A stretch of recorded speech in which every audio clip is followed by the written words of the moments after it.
is your host, April. So, I came across an article that was in the Real Truth magazine that they sent me not that long ago, and it's talking about the housing crisis, specifically with older people, older Americans in mind. Now, this, along with a discussion that I was having recently with Miss Mary, and she was talking about some things that she'd seen on YouTube and online about older people being homeless as well as being displaced, and how very upset and emotional that it made her. So I felt compelled to do a particular podcast episode about this. Most likely what will happen is we'll come on, me and Miss Mara, and we'll talk about it together. But I did want to share with you this particular article that they have in the Real Truth magazine. And you can find this at www.rcg.org, and you can look through all their digital content, as well as have the magazine if you choose to center your home. If you're like myself, I've said this before, but you can read it digitally and download it, if you will. And they have other very interesting information on their website. I don't want you guys to forget about Beyond Today either. They're an awesome source of information as well. So this particular article was written by Garrett R. Oxley, I believe it is the author of this, and it says, older adults are struggling to keep a place to live. While politicians battle over the best solution, the underlying cause is not that complicated.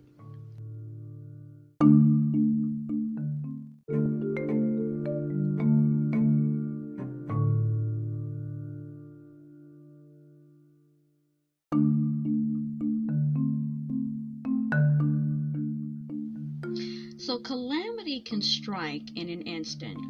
In early 2023, a car slammed into the rear of Michael Ginaldi's motorcycle, crushing 3 of his ribs and leaving him basically in a coma for over a month. Now, this was the beginning of his road to homelessness. Now, the 58-year-old lost his job as a machine operator. Then he lost his home, and he was living in his truck when he was diagnosed with stage 2 lung cancer.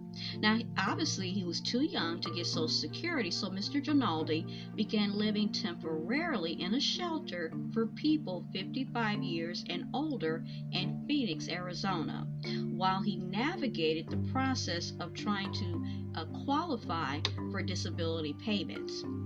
Now, his story actually illustrates a very sad truth. When an older American falls on hard times, there is often no one there to support them and no adequate system to help them get back on their feet. Now, the nation is rapidly aging and ill-prepared to adequately house and care for the growing number of older people, according to a recent report released by Harvard University's Joint Center for Housing Studies. Now, the data found that a record high of 22.4 million renter households, or half of the renters nationwide, were spending more than 30% of their income on rent in 2022. Now, the number of affordable units, with rents under $600 also dropped to 7.2 million that year, and 2.1 million fewer than a decade earlier. These conditions are difficult for people of all ages, but uniquely impact those later in life. Now, without enough government help, many older adults will have to forego needed care or rely on family and friends for assistance, warned an expert, Jennifer Malinsky, project director of the Center's Housing and Aging Society program. Now, thankfully, some older Americans do have friends and family who can step in to take care of them, but a lot of them, as with Mr. Ginaldi, become actually homeless. The help is not there. Okay, so Miss Malinsky said more governmental assistance could better help the upsurge of older Americans who are baby boomers. They're born after World War II. Now, the Harvard report stated that in 2021, federal housing assistance like Section 8 or Section 202, which provides housing with supportive services such as cleaning, cooking, and transportation for older people, was only sufficient for a little more than a third of the 5.9 million renters ages 62 and older who were eligible. And despite positive signs from other economic indicators, many continue to feel the pinch of inflation and the cost of living. Now, over the next decade, the U.S. population over the age of 75 will increase by 45%, growing from 17 million to nearly 25 million. And many of those people are expected to struggle financially. The report notes that in 2021, nearly 11.2 million older adults were cost burdened, which means they spend more than 30% of their income actually on housing. Now, the data begs some tough questions. Why is America so unprepared to care for its elderly? Can the crisis be attributed to simply a lack of government solutions, or can it be explained at a much more fundamental level?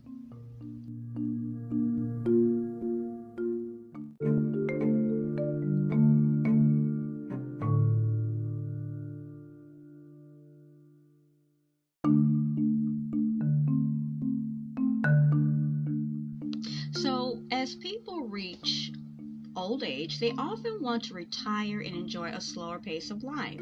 Now, these adults, may also wish to live closer to their extended family or spend more time in a warmer climate. Makes sense, yeah? Yet the cost and availability of housing, whether renting or buying, is increasingly prohibitive for older Americans to find housing in many places, let alone what would be considered their top choice. Now, some of the highest cost burden rates for renters 65 years and older were in Sunbelt areas traditionally popular for retirement, such as Las Vegas, San Diego, Raleigh, North Carolina, Miami, Daytona Beach, Florida, and so forth and so on. So, for homeowners, the Harvard report stated that mortgage debt among older adults is actually rising, with the median mortgage debt for homeowners 65 to 79 shooting up over 400%, from 21,000 in 1989 to 110,000 in 2022, as people increasingly need to access cash for basic needs and care. Now, even if a senior does find housing, it may be in poor condition. Now, a 2023 Bloomberg article titled "The Other Housing Crisis: Too Many Sick Aging Homes" examined the impact of the poor condition of homes actually in America. Now, it stated this: with fewer discretionary funds, low-income homeowners often struggle to keep their properties up. Now, in St. Louis, for example, the average bill for repairs among older homeowners was more than $13,000, according to Tom Swanstrom, which is a public policy professor at the University of Missouri St. Louis. He goes on to say low-income renters have it even worse. Older mom-and-pop landlords often don't have the appetite or the budget to invest in upgrades. If a private landlord does pay, the split incentive problem comes into play. Improved housing means higher rents and threats of displacement. That's why most weatherization and upgrade programs have strict affordability requirements. Now, another factor impacting the ability of older adults to find housing is their other financial burdens. So many need additional services as they age. Many need additional, such as long term care, which average over $100 a day, and older people who live alone